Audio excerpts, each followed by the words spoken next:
आप लोग कहानी को पूरा जरूर सुने, तभी कहानी समझ में आएगी। कशिश अभी भी दच की बाहों में सिमटी हुई थी और दच उसे अपनी बाहों में छुपाए बैठा हुआ था। ना जाने किस आयाम में दच ने अपने होठ कशिश के कंधे पर रख दिया। इस समय उसके गीले बालों से आ रही भीनी भीनी खुशबू में वो मदहोश हो रहा था। दच के होठ कशिश के कोर कंधे पर धीरे धीरे चल रही थी, जिससे कशिश की पकड़ दच पर कसती जा रही थी। वो गहरी गहरी सांस ले रही थी। दच उसके कंधे को चूमते हुए उसके गले तक आया और अब वो अपने होठ उसके पूरे चेहरे पर फिरा रहा था। उसने अपने दोनों हाथों से कशिश के चेहरे को पकड़ा। दच ने देखा कशिश के होठ कांप रहे हैं, जिससे उसके दिल की हसरत बढ़ गई और वो आगे बढ़कर अपने होठों को उसके होठों पर रख दिया और उसे किस करने लगा। कशिश भी इस समय दच के प्यार में खो चुकी थी। उसके हाथ धीरे धीरे दच के गले में लिपट गए। वो भी उस किस में दच का साथ देने लगी। दोनों ही एक दूसरे को पूरे फैशन के साथ चूमे जा रहे थे। दच कशिश को किस करते हुए उसे गद्दे पर लिटा देता है। अब कशिश उसे गद्दे पर लेटी हुई थी। दच उसके किस किए जा रहा था। दच ने अपना एक हाथ बढ़ाया और कशिश के दुपट्टे को कंधे से हटा दिया। उसके होठ जब उसके होठों को छोड़कर उसके कॉलर बंद पर चल रहे थे। काफी देर तक दोनों एक दूसरे पर अपना प्यार लुटाते रहे, लेकिन उन्होंने अपनी हाथ पार नहीं की। कुछ देर बाद दच पलट गया और कशिश को अपने सीने से लगा लिया। कशिश उसके सीने पर सर रखे तेजी से सांस ले रही थी और ना जाने कब दोनों ही एक दूसरे के सानिध्य में अपनी आंखें बंद किए नींद की आगोश में चले गए। वहीं अब क्रिस बहुत ज्यादा खुश था। वो अपने एंजल के पास बैठा उससे तरह तरह की बातें किए जा रहा था। वो उसे बता रहा था कि जब वो पूरी तरह से ठीक हो जाएगी और उससे बातें करने लगेगी और घूमने फिरने लगेगी, तो उसे यहाँ की सबसे फेमस जगह पर घुमाने ले जाएगा। उसे वो सब जगह ले जाएगा जो वो देखना चाहती है। और तो और वो उसकी ला स्टडी को फिर से स्टार्ट करवाएगा ताकि वो अपने सपने को पूरा कर सके। यही सारी बातें करते करते ना जाने कब वो उसके बेड के पास बैठे हुए उसके बेड पर सर रख के सो गए। इस समय घर में सभी लोग सो चुके थे। किसी की भी नींद नहीं खुली थी। सभी अपने अपने कमरों में सो रहे थे। आज राजवी भी रावी के कमरे में नहीं थी। वो जान गई थी कि क्रिस उसके साथ कमरे में है और उसे क्रिस पर पूरा विश्वास था कि उसकी बेटी के साथ कभी कुछ गलत नहीं करेगा। आखिर उसकी वजह से ही तो उसकी बेटी आज जिंदा थी। उसने ही उसे इतने सालों तक अपने पास रखा है। जब अपने पास अपने साथ रखकर उसने कभी उसके साथ गलत नहीं किया, तो अब वो कैसे कर सकता है। उनका क्रिस पर अटूट विश्वास था। सुबह की पहली किरण उस छोटे से कॉटेज पर पड़ी, जिससे एक साइड पर दच और कशिश एक दूसरे की बाहों में सुकून से सोए हुए थे। कशिश अभी भी दच के साइड पर सर रखकर सोई थी और दच ने अपने बाहों में कशिश को कैद किया हुआ था। जिसे छोड़ते ही वो गायब हो जाएगी। रोशनी जैसे ही कशिश के चेहरे पर पड़ती है, वो कसमसा कर दच के साइन में अपना सर छुपाने लगती है और खुद को सही से एडजस्ट करके फिर से सो जाती है। लेकिन उसके हिलने से दच की नींद जुर्म खुल गई थी।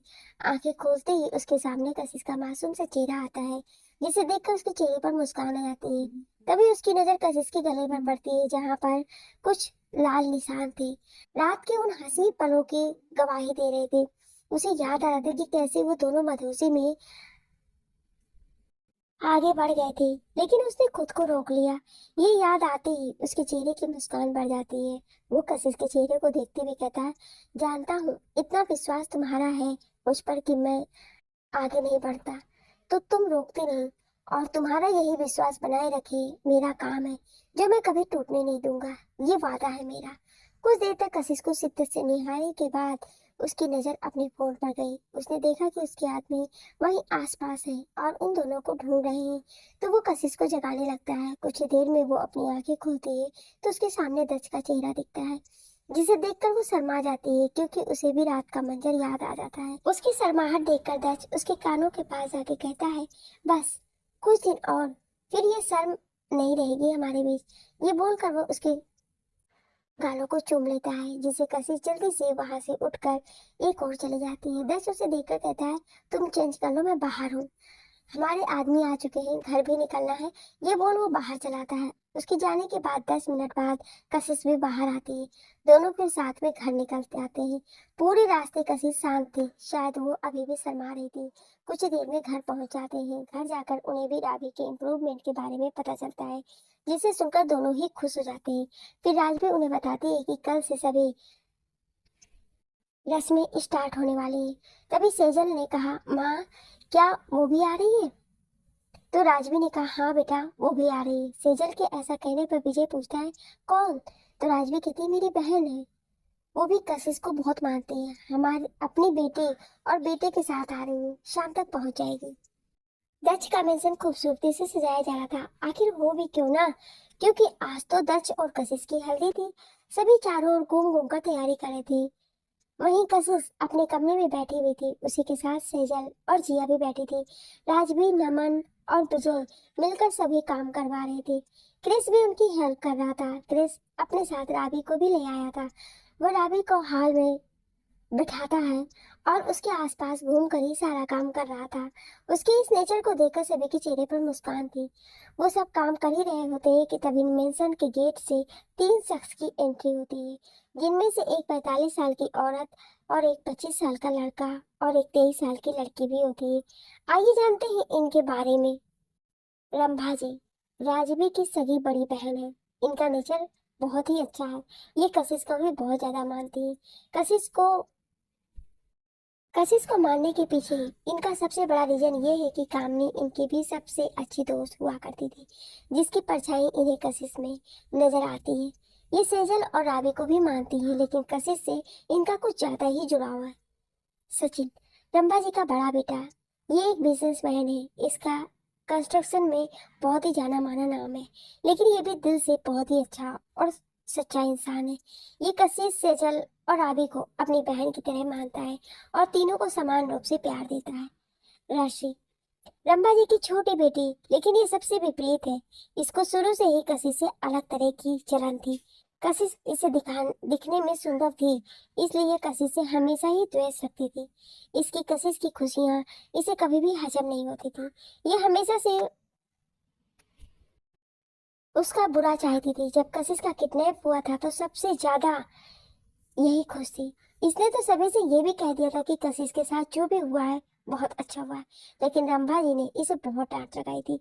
शुरू से ही ये हमेशा कशिश को नीचे दिखाने की कोशिश करती थी, लेकिन हमेशा रंभा की इसे डांट कर टाइट कर देती थी, जो इसके मन में कशिश के लिए जलन और भी ज्यादा बढ़ा देती थी। जैसे ही तीनों लोग अंदर आते हैं, राज भी उन सभी का स्वागत करके सभी को उनके कमरे दिखा देती है। रंभा जी और सचिन बहुत ज्यादा थक चुके थे, इसलिए वो लोग आराम करने चले जाते हैं, क्योंकि शाम को हल्दी का फंक्शन भी उन्हें अटेंड करना था। वहीं राशि चारों तरफ अपनी आंखें बड़ी बड़ी किए देखे जा रही थी। रच का मेंशन बहुत ही ज्यादा लग्जरियस था। वो अपने हाथों में अपना मोबाइल लिए चारों तरफ देखती हुई जा रही थी। उसकी नजर सामने से आ रहे दक्ष पर पड़ती है, जिसने इस समय एक बिजनेस सूट पहन रखा था और हाथों में मोबाइल लिए हुए कुछ बात करते हुए चला आ रहा था। दक्ष को देखकर राशि उस पर फ्लैट हो गई। वो दक्ष को एक टक खड़ी होकर देखे जा रही थी। वो तो अपनी साबुद्धि हो चुकी थी, लेकिन तभी उसकी नजर एक और जाती है जहां से कशिश चली आ रही थी।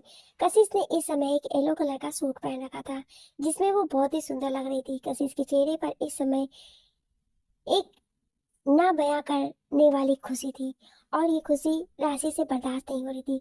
लेकिन आगे का नजारा देखकर उसकी आंखों में खून उतर आया, क्योंकि दक्ष जो फोन पर बात करते हुए जा रहा था, वो अपना फोन कट करके कशिश के पास चला जाता है। कशिश जो अपनी चूड़ियों में फंसे अपने दुपट्टे को छुड़ाते हुए आ रही थी, वो एकाएक दक्ष के सामने आने पर हड़बड़ा जाती है। दक्ष उसके चेहरे को बहुत ही प्यार से देख रहा था। फिर वो अपना हाथ उठाकर उसके चेहरे पर बिखरी हुई लटों को उसके कान के पीछे करता है और उसकी आंखों से काजल खोज कर उसके कान के पीछे लगाकर उसके कान के पास जाकर कहता है, बहुत खूबसूरत लग रही हो, किसी की नजर न लगे। ये बोलकर वो उसके गालों पर किस करके वहां से चला जाता है। दक्ष की इस हरकत ने कशिश के चेहरे पर हया की लाली बिखेर दी। वो शर्म के कारण अपने कमरे में वापस चली जाती। बेचारी जिस काम के लिए आई थी वो काम भी नहीं कर पाई। राशि अपनी जलती हुई निगाहों से ये सब देख रही थी। उसने खुद से ही कहा, मुझे पहली बार कोई पसंद आया, और उसे भी उसने मुझसे छीन लिया। अब मैं तुमसे तुम्हारी ये खुशी होगी वो तो सिर्फ मेरा ही होगा, उसे मैं तुम्हारे नहीं होने दूंगी। ये बोलकर वो अपने बालों की एक लट को लेकर अपनी उंगली में घुमाते हुए कहती है, अब तो आ गई हूँ। अब मैं तुम्हें तुम्हारी असली औकात दिखाऊंगी। बचपन से तुमने मुझे मेरा सब कुछ छीना है, अब मैं तुमसे तुम्हारी खुशी छीन लूंगी। वो हैंडसम तो सिर्फ और सिर्फ मेरा होगा। अब तुम देखती जाओ मैं तुम्हारा क्या हाल करूंगी। कशिश ये बोलकर वो एक टेढ़ी मुस्कान देती है और अपने कमरे की तरफ चली जाती है। जब डच सीढ़ियों से नीचे आता है तो उसे विजय रोक कर कहता है, कहाँ जा रहा है? तो डच से उसे बताता है कि बहुत जरूरी काम से उसे जाना पड़ रहा है, वो 1 घंटे में वापस आ जाएगा। विजय उसे बार बार मना करता है लेकिन डच जरूरी काम कहकर चला जाता है। लेकिन वो विजय से प्रॉमिस करता है कि वो समय से पहले पहुंच जाएगा। डच घर से जा चुका था और कशिश अपने कमरे में वापस जा चुकी थी। दोनों ही एक दूसरे के एहसास में अभी भी डूबे हुए थे और ये बात उन दोनों के चेहरे की मुस्कान बता सकती थी। लेकिन दोनों इस बात से अनजान थे कि उनके प्यार को ग्रहण लगाने के लिए राशि उनकी जिंदगी में आ चुकी है। शाम का समय सभी लोग आज पीले रंग के कपड़ों में थे। राबी को कमरे में ही रखा गया था क्योंकि उसे इतने लोगों के सामने नहीं लाया जा सकता था, इसलिए वो अपने कमरे में ही थी। नीचे दच पीले रंग के कुर्ते और सफेद धोती में बैठा था। उसी के बगल में एक पाटा रखा गया था जहाँ कशिश को बैठना था, लेकिन अभी तक वो आई नहीं थी। सेजल एक जगह पर बैठी थी क्योंकि उसका ऐसे में ज्यादा देर खड़ा रहना सही नहीं था। उसी के पास जिया भी, जिसने आज पीले रंग का फ्रॉक पहना था। उसके सर पर एक तियारा था, वो बिल्कुल प्रिंसेस लग रही थी। राजवी और अम्बा दोनों ही कशिश को लेने चली जाती है। सभी इधर उधर की बातें कर रहे थे, हल्का म्यूजिक चल रहा था। तभी वहां पर सभी लड़कों की नजर एक और चली जाती है जहाँ पर राशि खड़ी थी, जिसने आज येलो कलर का लहंगा पहन रखा था जो कि बहुत ही ज्यादा रिवीलिंग था। वो हाफ शोल्डर था और उसके लहंगे में एक बड़ा सा कट लगा था जिससे उसकी टांगे दिख रही थी। उसने एक मोटी मेकअप की परत अपने मुंह पर लगाई थी जिससे वो काफी खूबसूरत लग रही थी। वो आज दच को अट्रैक्ट करने के लिए इतना सज धज के आई थी। वो चलते हुए दच के सामने खड़ी हो जाती है, उसके सामने झुककर कहती है, हेलो दच जी, मैं राशि हूँ। मैं इसके आगे वो कुछ कहती, उसके पहले ही दच उससे कहता है, हाँ मुझे पता है, कासू ने मुझे बताया था, अच्छा लगा आपसे मिलकर। ये बोलते हुए वो उसके ऊपर ज्यादा ध्यान नहीं दे रहा था। वजह थी कि राशि ऐसे खड़ी थी जिससे उसकी क्लीवेज शो हो रही थी, जो दच को उस पर से नजर फेरने को मजबूर कर रहा था। उसे गुस्सा आ रहा था क्योंकि वो समझ गया था कि राशि क्या करना चाहती है। राशि आगे कुछ कहती कि उसे दच के चेहरे पर एक मुस्कान दिखती है। जब वो उसकी नजर का पीछा करती है तो उसकी नजर सीढ़ियों से आ रही कशिश पर जाती है, जिसके दोनों ओर रंभा जी और राजबी जी थी। कशिश ने इस समय एक येलो कलर का प्रिंटेड लहंगा पहना हुआ था, उसके साथ फ्लावर ज्वेलरी पहनी हुई थी। उसने मेकअप के नाम पर बस बिंदी, काजल और लिपस्टिक लगाई हुई थी। उसके बाल खुले और थोड़े से काले थे। इस सिंपल लुक में भी वो कमाल की लग रही थी। दक्ष तो उससे नजर ही नहीं हटा पा रहा था। सिर्फ वही नहीं, वहां मौजूद बाकी सभी जो अब तक राशि को देख रहे थे वो सभी कशिश को देखने लगे थे। ये महसूस कर राशि की मुट्ठियां गुस्से से कस गई। आखिर कशिश की यही खूबसूरती तो उसकी नफरत की कारण थी। उसने खुद से कहा, ये लड़की हमेशा अपनी खूबसूरती का जाल सब पर फेंक कर मेरी अटेंशन ले लेती है। देखना एक दिन मैंने तुम्हारा सब कुछ छीन ना लिया तो मेरा नाम भी राशि नहीं। ये बोल वो वहां से दूसरी ओर चली जाती है। कशिश को लाकर दच के बगल में बैठा दिया गया था। फिर पंडित जी ने कुछ मंत्र पढ़े। उसके बाद उन्होंने दच को फिर कशिश को हल्दी लगाई और कहा, अब आप सब भी हल्दी लगा सकते हैं। सबसे पहले राजबी जी आई और दच को हल्दी लगाई, फिर उसकी जूठी हल्दी कशिश को लगाई। उसके बाद राजबी, नमन जी, विजय और सेजल ने भी हल्दी लगाई। उसके बाद सचिन ने भी दोनों को हल्दी लगाई। जब वो कशिश को हल्दी लगा रहा था तो उसने उसके सर पर हाथ रखकर कहा, मेरी प्यारी बहन, तुझे दुनिया की सबसे ज्यादा खुशियां मिले। मेरे सारे सुख तेरे और तेरे सारे दुख मेरे। ये बोल उसने उसके माथे को आत्मीयता से चूम लिया।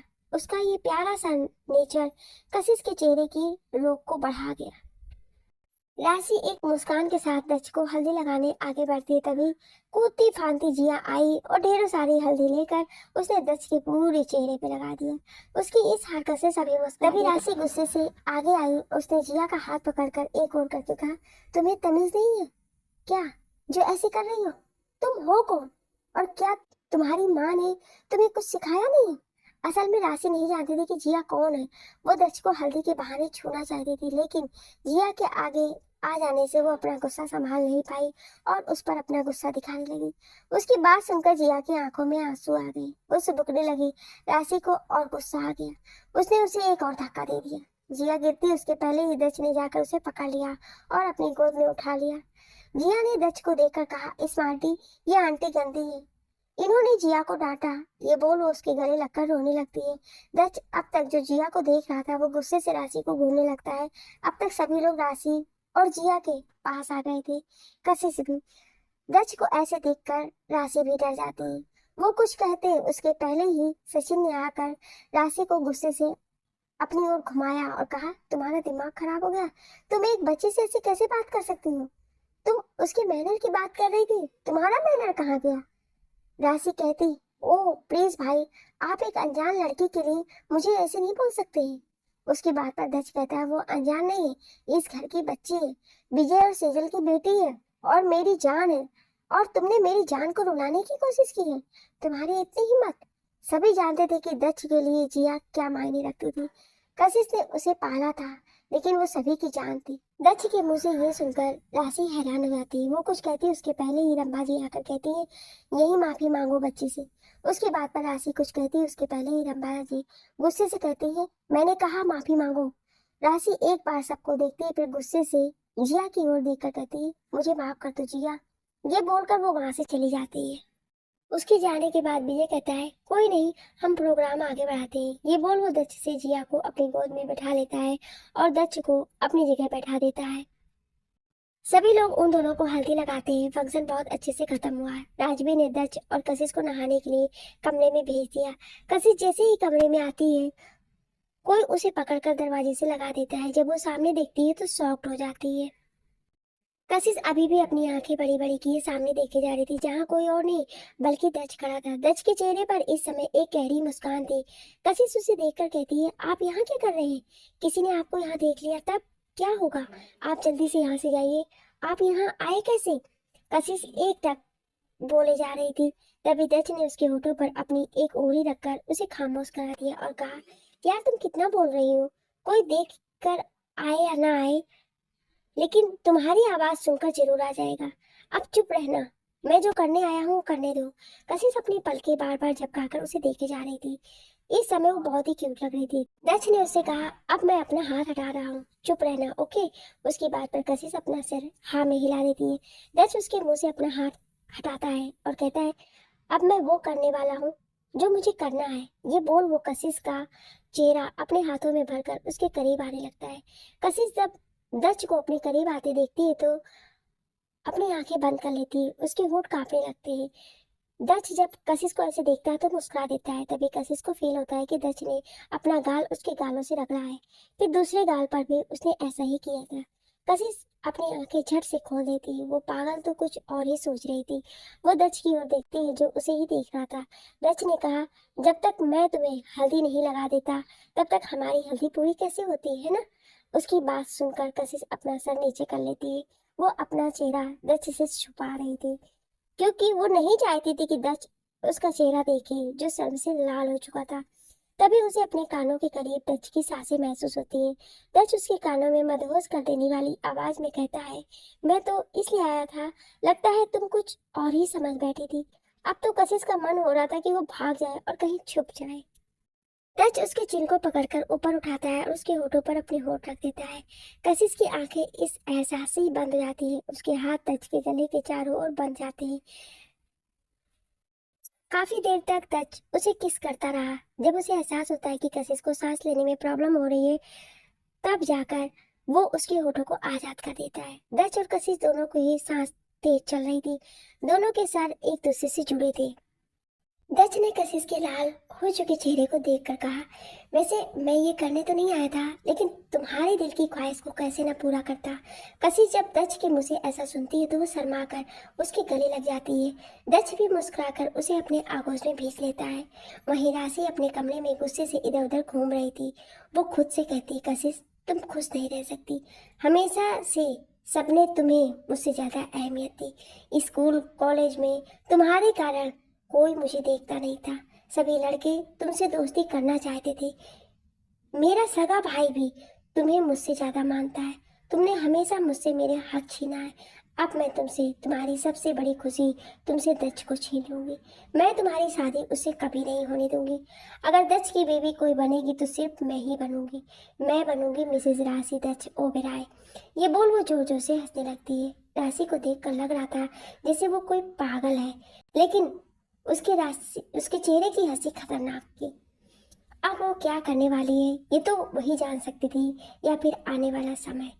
घर में सभी लोग काफी थक गए थे, इसलिए सभी लोग नहाकर अपने कमरे में खाना खा लेते हैं। सभी सो रहे थे, लेकिन कोई था जिसकी आंखों में नींद नहीं थी, और ये था हमारा क्रिस, जिसे राजवीर जी ने कुछ दिनों तक रावी से दूर रहने को कहा था, क्योंकि वो नहीं चाहते थे कि उसकी बहन के आगे रावी का सच आए, या फिर उसके साथ रावी और क्रिस को लेकर कोई सवाल। क्रिस भी उनकी बात मान गया था, क्योंकि उसके लिए भी उसकी एंजल पहली प्रायोरिटी थी। लेकिन अब उसे रावी को देखने का मन कर रहा था। बेचारा कुछ नहीं कर सकता था, इसलिए मन मार कर उसे किसी तरह से सोना ही पड़ा। अगले दिन फिर से भागम भाग शुरू हो गई, क्योंकि आज कशिश की मेहंदी और संगीत दोनों था। दोपहर में मेहंदी और शाम में संगीत था। पूरा मेंशन ग्रीन और पिंक फ्लावर में सजाया हुआ था। सेजल ने एक ग्रीन कलर की साड़ी पहन रखी थी, वहीं जिया ने एक ग्रीन कलर का फ्रॉक पहन रखा था। घर के सभी जेंट्स ग्रीन कुर्ते और पजामे में थे। सभी लेडीज ने ग्रीन साड़ी या लहंगा पहना हुआ था। तभी राजीवी जी कशिश को लेकर आती है, जिसने ग्रीन कलर का मल्टी कलर में लहंगा पहना हुआ था। उसके बालों की एक साइड चोटी की गई थी, जिस पर फूलों का गजरा लगा था। कशिश को देखकर सभी के चेहरे पर मुस्कान आ जाती है, यही सिर्फ एक को छोड़कर। अब ये तो आप सभी जानते होंगे कि किसके चेहरे पर। कशिश को लेकर वहां पर स्टेज पर बने एक सोफे पर बैठाया गया, जिसके बगल में दक्ष भी बैठा था, जो अब तक कशिश को ही देख रहा था। मेहंदी आर्टिस्ट ने कशिश के हाथों और पैरों पर मेहंदी लगाना शुरू किया। दक्ष ने मना कर दिया, लेकिन सबके कहने पर उसने अपने दोनों हाथों पर कशिश का बस नाम लिखवा लिया। दक्ष ने अपने हाथ पर सिर्फ कशिश का नाम ही लिखवाया और कुछ नहीं। वो वहीं बैठा कशिश की मेहंदी को देख रहा था। कशिश के हाथों में मेहंदी बहुत ही खूबसूरती से लगी हुई थी। घर में सभी लोगों को मेहंदी आर्टिस्ट ने मेहंदी लगा दी थी। राशि ने भी अपने हाथ में मेहंदी लगवाई थी, जिससे उसने दक्ष का नाम लिखवाया था। वो उस डिजाइन को देखकर खुश हो रही थी कि अचानक से उसका पैर उसकी ड्रेस में फंस गया। वो गिरते उसके पहले ही सचिन ने उसे पकड़ लिया। सचिन ने राशि से कहा, देख कर चलो, अगर गिर जाती तो चोट लग सकती थी ना, ध्यान कहाँ रहता है तुम्हारा। उसकी बात पर राशि कहती है, भाई वो तो मैं ये बोल, जब वो अपनी मेहंदी की ओर देखती है तो उसका चेहरा बिगड़ जाता है, क्योंकि जहाँ पर उसने दक्ष का नाम लिखा था वो खराब हो गया था। ये कह सकते हैं कि दक्ष का नाम ही मिट गया था। राशि का ये देखकर उसका गुस्सा बढ़ गया। कुछ ही देर में सभी की नजर कशिश पर जाती है, जिसकी मेहंदी इतनी अच्छी रची थी कि सभी मुस्कुरा रहे थे। राशि ने जब कशिश की मेहंदी देखी तो उसका चेहरा जलन से भर गया। उसके हाथ के बीच में दक्ष का नाम बहुत ही खूबसूरती से लिखा गया था। राशि ने उसे देखकर खुद से कहा, अगर मेरे हाथ पर दक्ष का नाम नहीं हो सकता तो मैं इसे तुम्हारे हाथ पर भी नहीं रहने दूंगी। ये बोल वो खुन्नस में कशिश को देखे जा रही थी। तभी उसकी नजर एक वेटर पर पड़ती है, जो जूस लेकर वहां से गुजर रहा था। उसे देखकर वो एक स्माइल करती है और उससे एक जूस का गिलास लेकर कशिश के पास जाने लगती है। वो उसके पास जाकर कहती है, कशिश तुम कब से ऐसे ही बैठी हो, एक काम करो, ये जूस पी लो, तुम्हें ये अच्छा लगेगा। कशिश को सच में इसकी जरूरत थी, लेकिन इसलिए वो हाँ में सर हिला देती है, जिसे सुनकर वो उसकी ओर बढ़ जाती है। वो अपने पैरों को ट्विस्ट करती है जानबूझकर, और गिरने का नाटक करते हुए उस जूस का गिलास कशिश के हाथों पर गिरा देती है। लेकिन जब वो सामने देखती है तो उसका चेहरा बिगड़ जाता है, क्योंकि समय रहते ही क्रिस ने सामने आकर ऐसा होने से बचा लिया था। अब जूस उसके ऊपर गिर गया था। राशि को देखकर क्रिस कहता है, अगर तुम्हें चलना नहीं आता तो पहले चलना सीख लो, मैं कब से देख रहा हूँ तुम बस गिरती ही जा रही हो। क्रिस की बात सुनकर राशि का चेहरा गुस्से से लाल हो जाता है और वो वहां से चली जाती है। कुछ देर बाद दक्ष अपने हाथों से कशिश को खाना खिलाता है। ऐसा सभी आदमियों ने किया था। सभी अपनी अपनी वालियों को खाना खिला रहे थे। सेजल ने मेहंदी नहीं लगाई थी, क्योंकि प्रेगनेंसी की वजह से उसे मेहंदी की स्मेल अच्छी नहीं लग रही थी, इसलिए उसने नहीं लगाई थी। वहीं रावी के कमरे में क्रिस सबसे छुपते छुपाते आता है और उसके सामने बैठकर कहता है, सॉरी एंजल, क्या करूं, घर में इतने लोग आए हैं कि मुझे तुमसे मिलने पर रोक लगा दी गई है। लेकिन देखो ना, मैं आ गया और पता है मैं क्या लाया हूँ। ये बोलकर वो अपने हाथ के पीछे से एक मेहंदी की कोन आगे करता है, फिर कहता है तुम्हारी सबसे प्यारी बहन की शादी है और तुम मेहंदी नहीं लगाओगी, ऐसा कैसे हो सकता है। फिर वो राबी को सही से बैठाता है, फिर अपने हाथ से वो राबी के हाथ पर मेहंदी लगाने लगता है। क्रिस की ड्राइंग बहुत अच्छी थी, इसलिए उसे ज़्यादा मेहनत नहीं करनी पड़ी। उसने ज़्यादा कुछ नहीं लगाया, बस उसके एक हाथ पर एक प्यारी सी एंजल की डिजाइन बना दिया और उसमें मेरी एंजल लिख दिया, और दूसरे हाथ में उसने अपना और राबी का नाम ले लिया। लेकिन ऐसे लिखा था कि कोई भी देखता तो उसे रवि ही दिखता, ना कि क्रिस, क्योंकि उसने अपने नाम को एक डिजाइन का रूप दे दिया था। उसके बाद वो राबी के माथे पर एक किस करके वहां से चला जाता है, ये कहकर कि वो फिर आएगा। क्रिस चला जाता है, लेकिन राबी उसके जाते ही अपनी आंखों के हाथ पर डालती है। उसमें अब इतनी इम्प्रूवमेंट हो गई थी कि वो हाथ हिला देती थी और सभी की बातें समझ भी जाती थी। उसके चेहरे पर एक हल्की सी मुस्कान आ जाती है। क्रिस और राबी को इस बात की भनक भी नहीं थी कि उन दोनों को किसी ने देख लिया है और उनके इस प्यार भरे मोमेंट को अपने फोन में रिकॉर्ड भी कर लिया है। वो कोई और नहीं बल्कि राशि थी। वो उसे देखकर खुद से कहती तुमने मेरी इंसल्ट की है ना, अब देखो मैं क्या करती हूँ। ये बोल वो जहरीला मुस्कान करके चली जाती है। नीचे मेहंदी का फंक्शन भी अच्छे से हो गया।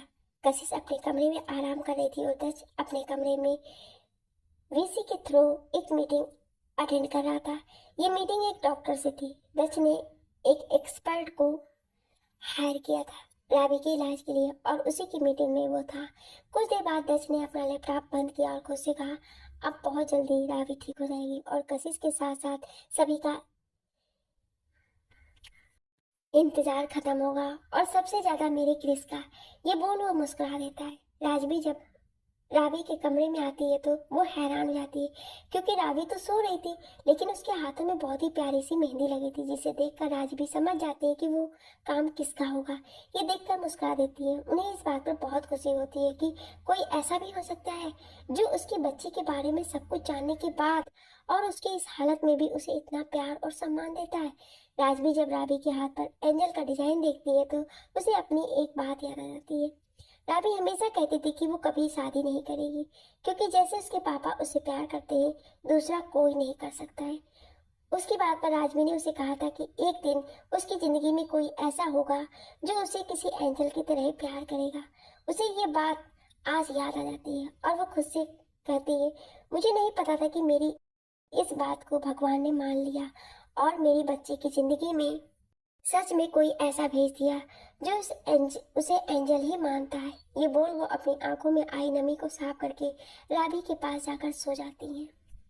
रात के समय सभी डिनर टेबल पर बैठे थे, तभी क्रिस भागते हुए आता है और सभी से कहता है सॉरी सॉरी मुझे लेट हो गया, मैं थोड़ा एक जरूरी मीटिंग में था। ये कहकर वो बैठ जाता है। उसकी बात पर राशि एटीट्यूड से कहती है जरूरी मीटिंग में था या किसी के साथ अकेले टाइम स्पेंड कर रहे थे। राशि की ये बात सुनकर सभी घर वाले राशि की ओर देखने लगते हैं। तभी रंभा जी कहती है कहना क्या चाहती है, राशि साफ साफ बोलना। अपनी माँ की बात सुनकर राशि कहती है मैं तो सिर्फ इतना कहना चाहती हूँ कि यहाँ सभी को पता है कि रावी की क्या हालत है। वो ना तो हिल सकती है ना डोल सकती है। उसके साथ कोई क्या कर जाए कोई नहीं कह सकता है। वो भी चाहे तो किसी को बता भी नहीं सकती है कि उसके साथ कोई क्या कर रहा है, और उसका ये महोदय कुछ ज्यादा ही फायदा उठाते हैं। राशि से ये बात सुनकर कुछ की आंखें बंद हो जाती हैं और कुछ नहीं कहना चाहते थे, क्योंकि वो जानते थे कि उसका और उसके एंजल का रिश्ता कितना पवित्र है। लेकिन राशि के ऐसा कहने से उसके दिल को ठेस पहुंच जाती है। वो अपने खिलाफ तो कुछ भी सुन सकता है, लेकिन अपने एंजल के खिलाफ सुनना उसे बिल्कुल भी अच्छा नहीं लगता है। तभी दच कहता है तुम्हारे कहने का मतलब ही क्या है, साफ साफ बोलो, मेरे भाई पे इतना बड़ा इल्जाम जब तुम लगाकर साबित क्या करना चाहती हो। दच की बात पर राशि मुस्कुराकर कहती मैं सिर्फ कह नहीं रही हूँ, मेरे पास सबूत भी है। ये कहकर वो अपना फोन सबकी ओर दिखा देती है, जहाँ पर क्रिस राबी के कमरे में था और उसके माथे पर किस कर रहा था। ये फोटो देखकर घर के सभी लोग शांत थे, क्योंकि सभी जानते थे कि क्रिस राबी को पसंद करता है और इतने समय तक वही उसको संभाल के रखा था। लेकिन रंभा की और सचिन के लिए अनएक्सपेक्टेड था। सचिन गुस्से से क्रिस की ओर बढ़ता है और उसके कॉलर को पकड़कर कहता है, तेरी हिम्मत भी कैसे हुई मेरी बहन की ऐसी हालत का फायदा उठाने की। वो आगे कुछ कहता है, उसके पहले ही दच की गरजती हुई आवाज आती है, उसके कॉलर से अपने हाथ हटाओ वरना तुम्हारे लिए अच्छा नहीं होगा। सचिन गुस्से से घूरकर दच को देखता है और कहता है, अपने भाई की इतनी चिंता है लेकिन उसका काम आपको दिखाई नहीं देता। मेरी बहन की ऐसी हालत का वो फायदा उठा रहा है। कोई कुछ कहता है, उसके पहले राजबी जी उठती है और कहती है, सचिन उसे छोड़ दो। सचिन कहता है, मासी आप भी इसका टच ले रही हैं। राजबी जी कहती है, क्रिस कुछ भी गलत नहीं किया है, क्रिस का मन साफ है। वो तो अलग बात है कि उसे किसी और ही तरह से दिखाया गया है। ये कहते हुए वो राशि को घूर रही थी, लेकिन राशि को उनके घूरने का कोई असर नहीं पड़ता है। वो वैसे ही एटीट्यूड से खड़ी रहती है। कशिश अपनी मासी के पास आकर कहती है, मासी आप नहीं जानती, रावी आज जिंदा है तो सिर्फ और सिर्फ क्रिस की वजह से, और क्रिस रावी को बहुत प्यार करता है। आप सोचिए इस हालत में भी किसी लड़की से कोई लड़का इतना प्यार कैसे कर सकता है। उसने कभी भी रावी के साथ अपनी हदें पार नहीं की। वो उसे बहुत ज्यादा प्यार करता है, लेकिन कभी उसने उसके साथ कुछ भी गलत करने की नहीं सोची है। उसने उसकी जान बचाई है। इतने समय तक उसने ही उसे संभाला था। हम सबके लिए तो वो मर चुकी थी, लेकिन वो क्रिस ही था जिसने उसे बचाया था, और डॉक्टर के मना करने के बाद भी वो अपनी कोशिश से जारी रखा, और उसकी वजह से ही आज रावी में इम्प्रूवमेंट शुरू हुई है। उसके मन में कुछ भी गलत नहीं है। वो रावी को बहुत रिस्पेक्ट देता है और हम सब उनके रिश्ते को रिस्पेक्ट देते हैं। इसको किसी भी गलत नजरिए से देखना सही नहीं होगा। कशिश की बात से सचिन और अंबाजी शांत हो जाते हैं। सचिन क्रिस की ओर देखकर कहता है, आई एम सॉरी ब्रो, लेकिन मैं अपनी बहन। उसकी बात पर क्रिस कहता है, तुम्हें सॉरी कहने की जरूरत नहीं है। तुम्हारी जगह पर कोई भी भाई होता तो यही करता। लेकिन मैं अभी भी कहता हूँ कि मैं कभी भी रावी को गलत नजर से नहीं देखा। उसके लिए मेरे दिल में जितना प्यार है उतना ही रिस्पेक्ट भी है। मैं सिर्फ और सिर्फ उसके ठीक होने का इंतजार कर रहा हूँ, ताकि अपने इंतजार को खत्म कर सकूं और उसे पूरी रीति रिवाज से अपनी पत्नी का दर्जा दे सकूं। ये कहकर वो शांत हो जाता है। सभी शांत होकर खाना खाने लगते हैं, लेकिन तभी दच राशि की ओर देखकर कहता है, तुम रावी के कमरे में क्या कर रही थी? और अगर ऐसा कुछ भी था तो तुम्हें इस तरह से फोटो खींचकर सबके सामने तमाशा बनाने की क्या जरूरत थी? राशि जो अपने प्लान के नाकामयाब होने पर खुलने से बैठी हुई थी, वो जब दच की बात सुनती है तो वो घबरा जाती है। उसे लगता है कि अब सब उसके ऊपर बरसने लगेंगे। तभी वो इनोसेंट फेस बनाकर कहती है, वो मुझे लगा कि वो उसके साथ कुछ गलत करने वाले हैं। इसके आगे वो कुछ कहती, तभी दच कहता है, अगर तुम्हें ऐसा लग रहा था वो उसके साथ कुछ गलत करने वाला है तो एक बहन होने के नाते तुम्हें जाकर उसे रोकना चाहिए, ना कि उसकी फोटो खींचकर सबके सामने उसकी इज्जत का तमाशा बनाना चाहिए था। सचिन भी उसे दच की बात पर हामी भरते हुए कहता है, हाँ राशि, तुम्हें ऐसा नहीं करना चाहिए था। एक बहन होने के नाते अगर तुम्हें वो सब गलत लग रहा था, तुम्हें उसे रोकना चाहिए था कि इस तरह से तमाशा खड़ा करना चाहिए था। राशि की मुट्ठियां गुस्से से कस जाती हैं। वो सचिन की ओर देखकर कहती है, आई एम सॉरी भाई, मेरी गलती है, मुझे ऐसा नहीं करना। वहां से उठकर चली जाती है। उसके जाने के बाद सभी खाना खाकर अपने अपने कमरे में चले जाते हैं। सभी अपने कमरे में जाकर आराम करने लगते हैं, लेकिन राशि गुस्से से इधर उधर टहलती रहती है। तभी उसके फोन पर एक कॉल आता है। उसे उठाकर कहती है, क्या हुआ, काम हुआ कि नहीं? उधर से एक आवाज आती है। फिर वो कहती है, वेरी गुड, तुम्हें तुम्हारे पैसे मिल जाएंगे। ये कहकर वो फोन रख देती है और एक जहरीली मुस्कान के साथ कहती है, कल होगा एक धमाका। So sorry my dear sister Kashish, लेकिन तुम्हारी शादी दच से नहीं होगी। उसकी दुल्हन तो सिर्फ मैं ही बनूंगी। अब देखते जाओ मैं क्या करती हूँ। ये कहकर पागलों की तरह हंसने लगती है। डच की मेंशन की रौनक आज देखते बन रही थी। बहुत ही खूबसूरती से सजा हुआ था।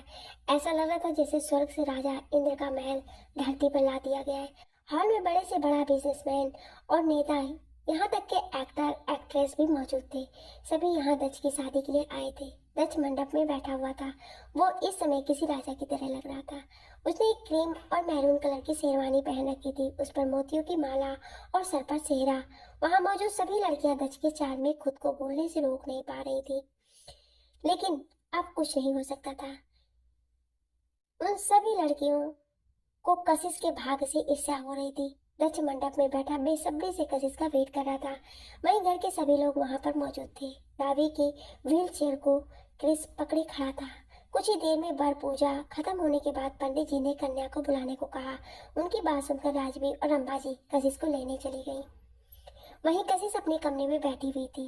वो सामने आईने में अपना अक्ष देख रही थी। दक्ष के मैचिंग का उसने लहंगा पहन रखा था। उस पर उसका दुल्हन वाला श्रृंगार उसकी सुंदरता में चार चांद लगा रहा था। तभी उसके कमरे में की खुलने का आवाज आता है। कशिश आईने से ही अपने पीछे खड़े इंसान को देखती है, लेकिन वो कुछ ऐसा देखती है उसकी आंखें बड़ी बड़ी हो जाती हैं। कुछ देर बाद जब रंभा जी और राज भी उसके कमरे में आती है तो उन्हें कशिश बेड पर घूंघट ओढ़े बैठी मिलती है। वो दोनों उसे लेकर अपने साथ चल देती है। दक्ष के साथ साथ सभी की नजर सीढ़ियों पर पड़ती है जहाँ कशिश राजवीर और रंभा जी के साथ आ रही थी।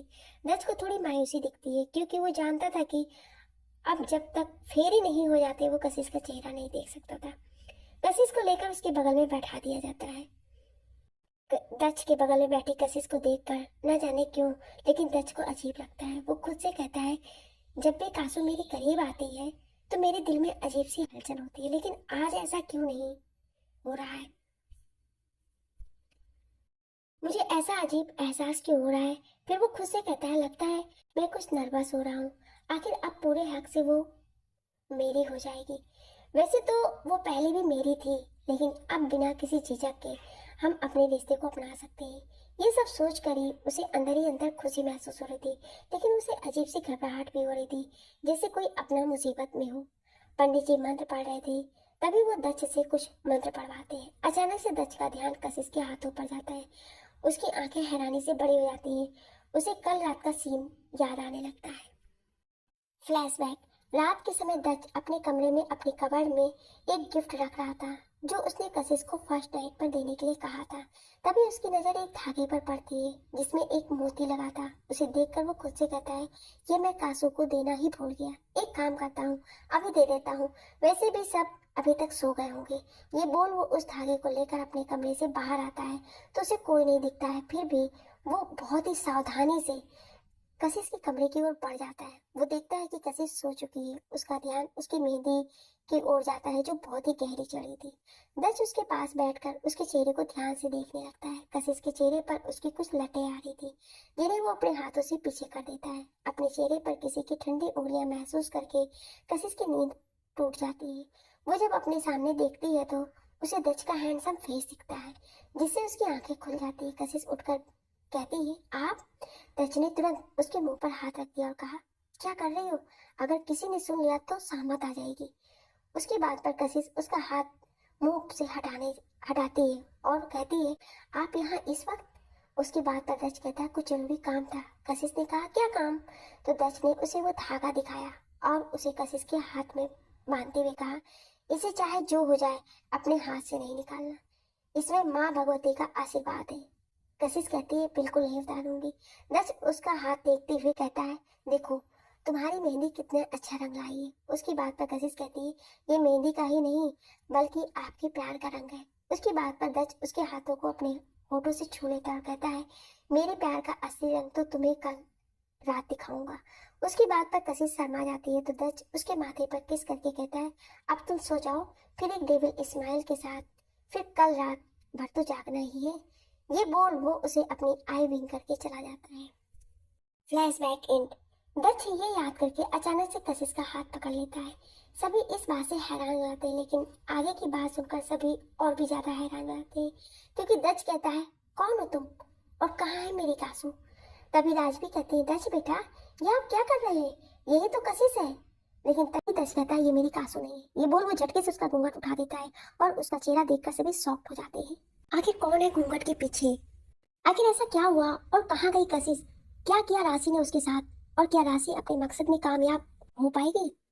जानने के लिए सुनिए अगले भाग में। और हाँ, कल जिद्दी प्यार का रिश्ता कहानी का अंतिम भाग रहेगा, तो आप लोग